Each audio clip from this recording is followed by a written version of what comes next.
The Legend of Zelda series has been known to be one of Nintendo's best, and very few games in the series go unnoticed. But today, that's exactly where we're going. Though this game may not be remembered as much as Wind Waker or Twilight Princess is, it's still a very enjoyable game that I can guarantee is known by at least a few people watching this video, especially after the announcement of Triforce Heroes. And this game is none other than, no, not Oracle of Ages and Seasons, though those are fantastic games. No, not Freshly Picked Tingle's Rosy Rupee Land. And no, not that. We aren't going there. Yet. I'm talking about The Legend of Zelda 4 Swords Adventures. That GameCube game that I always wanted to play with friends, but I never got to it because I didn't have a second Game Boy Advance to GameCube connector. Still regret it. And in case you've never heard of or seen 4 Swords Adventures, it's a sequel to the Game Boy Advance game 4 Swords, where you can control 4 links yourself or have up to 4 players play at once. Each player must have a Game Boy Advance system, unless playing single player, which in that case you can use a GameCube controller. The Game Boy Advance does some pretty cool stuff, like when you walk into a dungeon or a house or something similar, the action will then take place on the Game Boy Advance. Think of the Game Boy as kind of an early Wii U gamepad. Included with the game, there was also a second mode called Shadow Battle, and a third one called Navi Trackers. What? You say you've never heard of Navi Trackers? Oh right, they removed that from the North American, European, and Australian versions. Well, I think that's good enough reason to make this video. So on this episode of Beta64, I'm going to talk about the beta of The Legend of Zelda 4 Swords Adventures.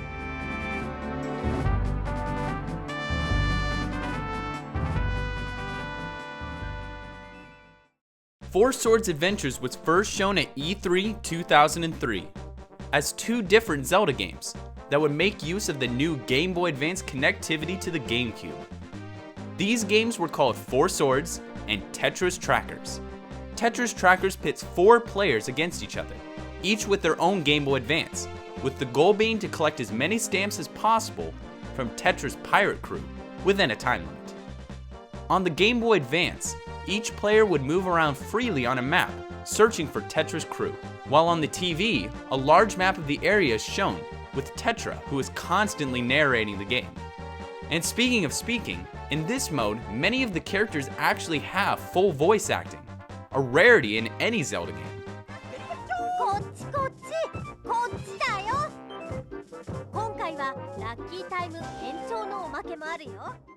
Players are able to choose 2 Japanese characters for their name, as well as their gender, which is used by Tetra, who can actually synthesize the names and say them out loud.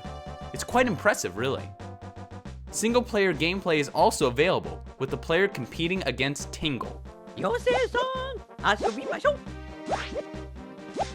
While separate at first, in December of 2003, it was revealed that 4 Swords, Tetris Trackers, and a new game called Shadow Battle would all be bundled on the same disc, called 4 Swords Plus, which was released March 18, 2004 in Japan. However, before the release in Japan, Tetris Trackers was renamed Navi Trackers, though the game was identical. Later though, it was announced that in North America, that the main campaign Hyrulean Adventure and Navi Tracker would once again be split up into 2 separate games, with Shadow Battle's status unknown. A little while later, that decision was changed, and in the end it was decided that Hyrulean Adventure and Shadow Battle would be bundled together under the title 4 Swords Adventures, and Navi Trackers was never heard from again. But before we move on, you should know why Navi Trackers was cancelled in North America. It's obvious that the reason was localization, and one possible reason are the character's voice synthesis. Creating a text-to-speech program in Japanese is much easier than in English. To give you an example, in Japanese there are only 5 vowel sounds, a, I, U, E, O. While in English there are 5 as well, and sometimes Y, but they can each make multiple sounds. Take E for instance. It can be E as in Eve, E as in let, A as in hey, and U as in new. And that's only 1 vowel. Can you imagine how difficult that would be to program? Come on guys, give Tomodachi Life some credit. Not only that, you can only input 2 Japanese characters for your name in Navi Tracker. はい、緑の見習いはベベだね。 And while you can spell many names in Japanese with only 2 characters, like Sara for Sarah, you're a lot more limited in English. This may be the reason why it was scrapped in North America. I mean, going to all the trouble of redoing the speech synthesis for the English language would be a ton of work, and may not have been considered worth it. But in the end, that theory falls flat. When an early version of Navi's Trackers was shown to the press, it was in English, and the names were changed from 2 Japanese characters to 1 English letter, which could be chosen by the player. Some even remember Tetris saying things like, "Let's hear it from Mrs. A," meaning that the speech synthesis for the single character was already programmed into the English version.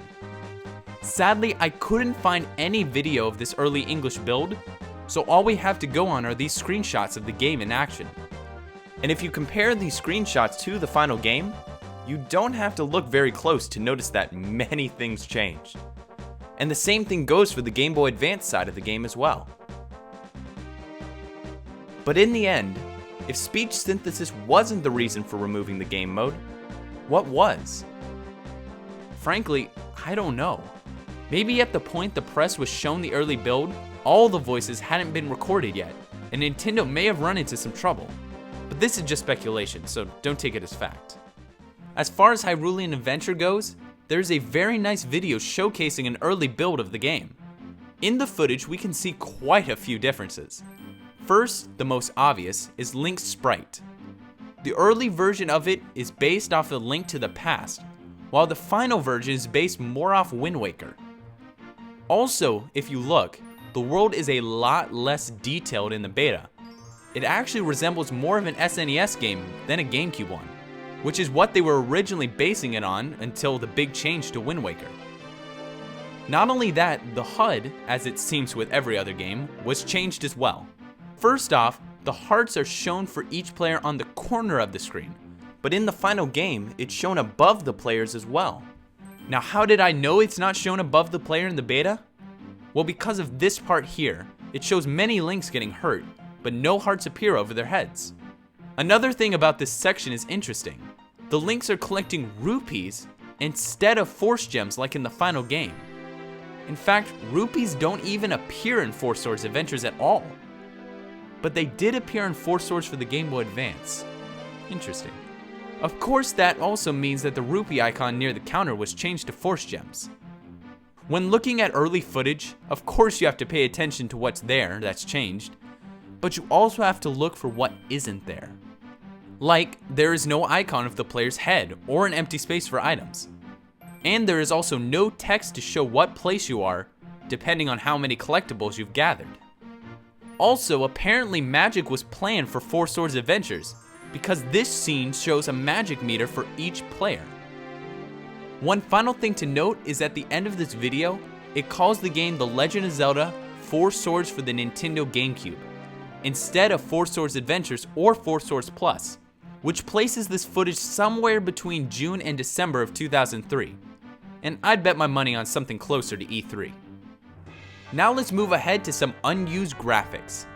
The first were used for items. These 3 are leftovers from Wind Waker, however these other 2 were intended to be used. The first one is the Lens of Truth from Ocarina of Time in Majora's Mask, and the other is the Hero Shield. While the shield is used in the game, it's not an action item, and thusly has no icon in the final game.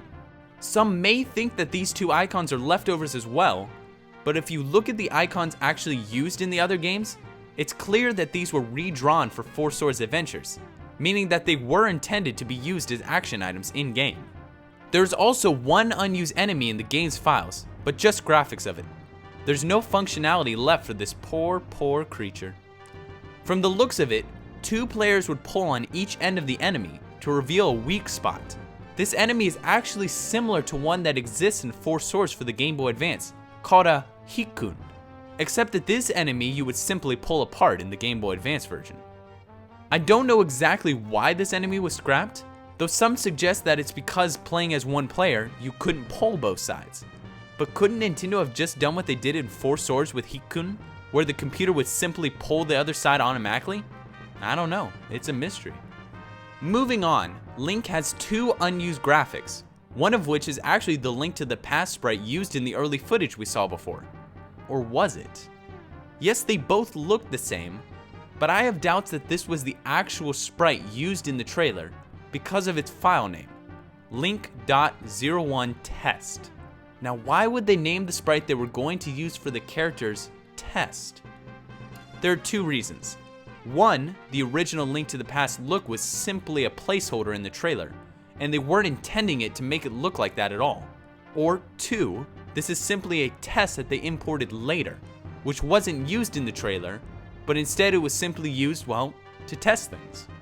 There's also one other unused sprite of Link, and this one looks completely different than the last one. This Link only faces towards the front, and has a shield with the letter T on it. Now what could that mean? Some think it means test, but I didn't ask the graphic artist, so I don't know. On the subject of test files, this unused file called Test Sword 00 is actually a brighter, shinier, and more detailed sword blade for the pause menu. You can definitely see a difference when you see it side by side with the final sword. So here are our final unused graphics. These are unused map charts that were apparently used for 8 different test maps that are no longer in the game. What makes these map charts so interesting is that the final game doesn't use maps, so it looks like it was originally meant to. Now that graphics are out of the way, let's move on to remove text. Firstly, here's some leftover text from the English version of Navi Trackers. What's interesting is that the text calls the mode Tetris Trackers, which means that the mode was scrapped before it was renamed.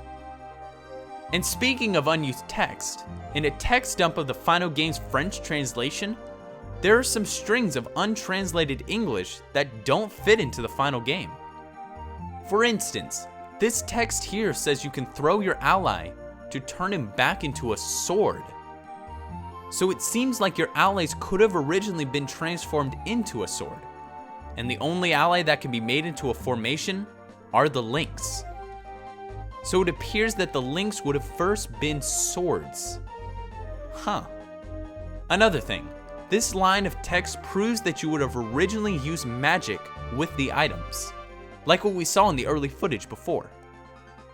Another unused text implies that force gems were lost when you used an item. These two lines of text here show that the Master Sword was originally planned to be included in the game. And this text, likely meant for a sign, mentions of a place called the Forest of Sages, perhaps the original or alternate name for the Lost Woods. This text says, you got 2 force gems, but there isn't a type of force gem in the game that's worth only 2. A text telling you how to change formations says to do so with the select button, but that button is used to change the lead character in the final game and not select formations. The last text I'd like to show you says your grave. I'm just gonna leave that here. There's one unused music track called smw.ast, which is appropriate as the theme was used in the special world for Super Mario World. Since all of Four Swords Adventure's music is sequenced, this track would not have been played anywhere in the game, so it looks like it was only used for testing purposes early on. But even though it wasn't planned to be used, let's listen to it anyway, shall we?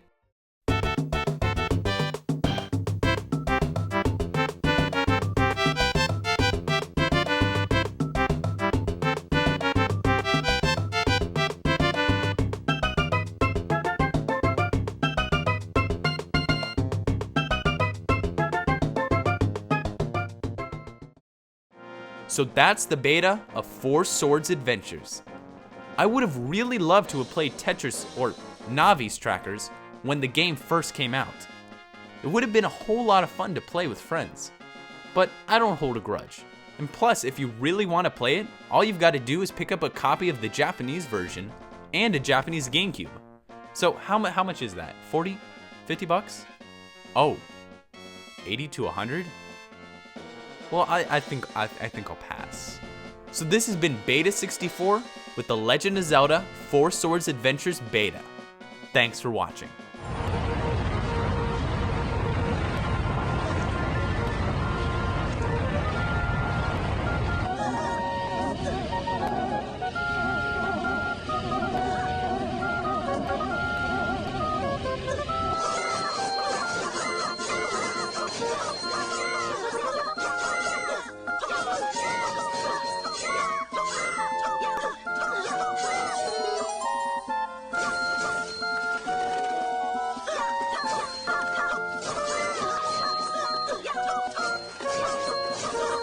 Yeah.